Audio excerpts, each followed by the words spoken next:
Good morning students. ये set हमारा 55.3.1 है और इसका ये हमारा सेक्शन ए का पहला क्वेश्चन है। Consider a group of charges such that in सब अगर चार्जेस का सम करें तो doesn't equals to zero, then equipotential at a large distance due to the group are approximately what. देखिए, सबसे पहले क्वेश्चन में पूछा हुआ है चार्ज की वजह से equipotential at a large distance कैसी होगी। Spherical, surface, plane, paraboloidal, ellipsoid. इन दोनों में से आप लोगों को कंफ्यूजन ए और बी में होगा, सी और डी तो हो ही नहीं सकते। रीज़न क्या है कि जो पैराबोलॉइडल होता है और एलिप्सॉइडल होता है, ये कैसा होता है, इनकी जो पोटेंशियल होती है ना, जैसे हमारी हमने पढ़ा है कि एक चार्ज क्यू है तो उसकी वजह से पोटेंशियल कितनी होती है, के क्यू बाई आर होती है। करेक्ट, हम ये पढ़ते हैं। तो अगर r इंक्रीज होगा, डिस्टेंस ज़्यादा होगा तो v की वैल्यू कम हो जाती है। ठीक है, हम लोगों को पता है।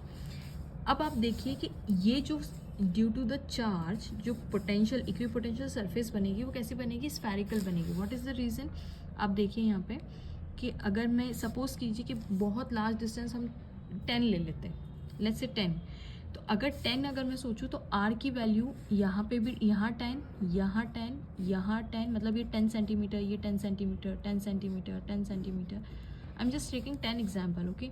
तो अगर आप इन सबको जोड़ेंगे ना तो locus of the point will be sphere. Correct है। तो एक चार्ज की वजह से अब उन्होंने तो एक पर्टिकुलर एट लार्ज डिस्टेंस, तो एट लार्ज डिस्टेंस वेरी नहीं कर रहा है। एट लार्ज डिस्टेंस कुछ भी हो सकता है, बस इन्फिनिटी नहीं है। काफ़ी लार्ज दूरी पे कैसा होगा, तो वो एक स्फीयर ही होगा, क्योंकि लार्ज पे आप देखोगे तो अगर 100 भी लेते हैं तो 100 यहाँ से यहाँ से यहाँ से यहाँ से सब जगह से अगर आप मिलाएंगे तो वो कैसी बनेगी, एक स्फीयर बनेगा। ठीक है, तो ये हमारे चार्ज अगर गिवन है, if the charge is given then the potential has this formula, okay. और फिर उसकी पोटेंशियल सरफेस हम ऐसे निकालते हैं, यानी ये रेडियल फील्ड्स है। तो करेक्ट ऑप्शन इज स्फेरिकल। अब आप कहेंगे इतने सारे चार्ज, देखिए ये सारे चार्ज अलग अलग है, Q1, Q2, Q3 अलग अलग है। तो आप एक काम करो, यहाँ पे लेट्स से ये प्लस Q1 है, एक सबको भी प्लस ले सकते हैं, सब एक को माइनस भी ले सकते हैं, लेट्स से ये माइनस Q4 भी है। ठीक है, we don't know, we have a charge, बस हमें पता है कि इन सब का जब सम करेंगे तो वो जीरो के बराबर नहीं आना है। ठीक है, अब आप ये भी सोच सकते हैं इसमें से कुछ 2-3 तो कैंसिल हो जाएंगे। फिर भी अगर दो भी चार्ज बचे तो आप इन जितने चार्जेस आप बचे उनको एक लाइन में रख के देखिए, plus Q1 plus Q2 plus Q3 plus Q4, इन सब का हम अगर सम करें तो एक जितने चार्ज है एट लार्ज डिस्टेंस, अगर इतनी दूरी से हम इनको देखते हैं तो ये एज इफ इन सब का जो समेशन आएगा that will be some Q, let's say कुछ Q आएगा।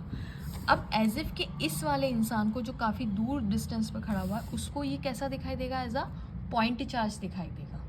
ठीक है, और पॉइंट चार्ज की वजह से जो इक्विपोटेंशियल सरफेसेस होती है वो कैसी होती है, स्फेरिकल होती है, ओके, एट लार्ज डिस्टेंस। अब सही बात है ना, इतने सब चार्जेस एक लाइन में खड़े हुए या ऐसे एक इस बंद कर दीजिए आप इनको, अगर खड़े तो एक सम आएगा उनका कुछ। अब वो सम आएगा तो एज इफ इतनी दूर से आप इसको एक पॉइंट चार्ज की तरह ट्रीट करेंगे जिसका स्फेरिकल सरफेस बनेगा।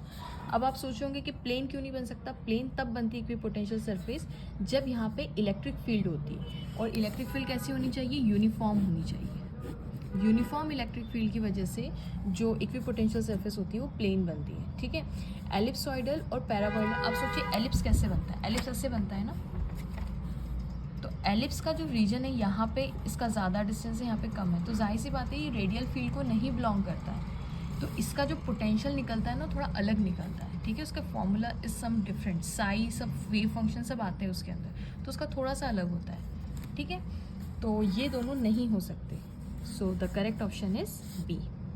Thanks for watching.